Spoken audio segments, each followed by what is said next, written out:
Hello दोस्तों, कहानी सुनने से पहले प्लीज़ सब्सक्राइब का बटन दबाएं। एक बार की बात है, एक बड़ा सा पानी की नाव जिसमें कि लोग सफ़र कर रहे होते हैं, वो पानी में डूब जाती। सारे लोग भी पानी में डूब जाते हैं, लेकिन उनमें से एक किसी तरह से बच जाता है। वो अपनी जान बचाते बचाते किसी तरह एक खाली टापू पर पहुंच जाता है। टापू बिल्कुल ही सुनसान होता है, वहाँ पर और कोई भी नहीं होता है।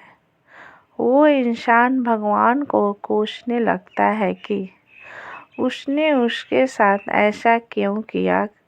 फिर वो उस टापू के किनारे काफ़ी दिनों तक बैठा रहता है, इस आस में कि शायद उसे कोई बचाने के लिए आ जाए। लेकिन 2-3 दिन बीत जाने पर भी उसे बचाने के लिए कोई नहीं आता।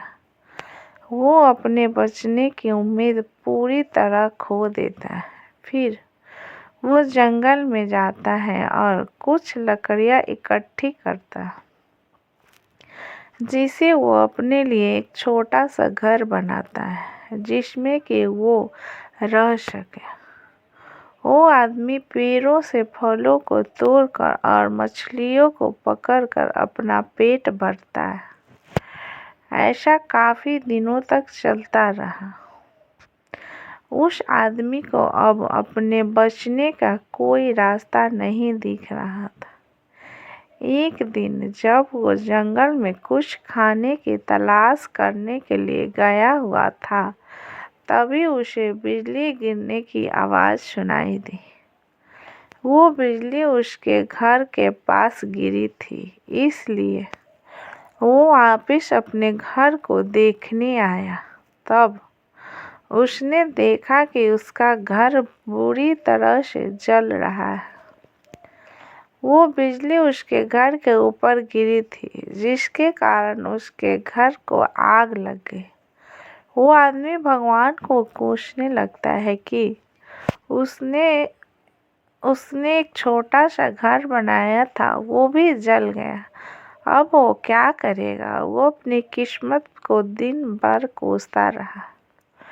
फिर उस टापू के किनारे के पास ही सो गया।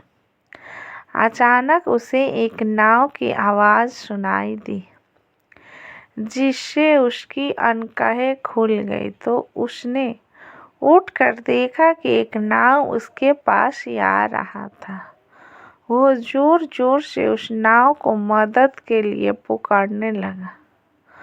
उस नाव पर सवार लोगों ने उसकी आवाज़ सुन ली और उसे बचा लिया। उस आदमी ने उन लोगों से पूछा कि आपको कैसे पता लगा कि मैं यहाँ पर हूँ।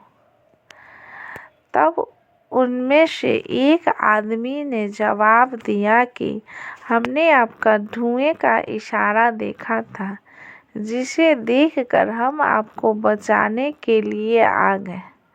तब वो आदमी सोच में पड़ गया कि उसने तो उन्हें कोई इशारा नहीं दिया था। फिर थोड़ी देर बाद सोचने के बाद उसे याद आया कि उसका घर आग में जल गया था। शायद उसी के धुएं को देखकर ये मुझे बचाने के लिए आ गया। ये सब जानकर वो बहुत खुश हुआ तथा उसने भगवान का शुक्रिया किया। दोस्तों, कहानी कैसी लगी मुझे कमेंट में लिखें। अच्छी लगी तो प्लीज़ लाइक एंड सब्सक्राइब करें।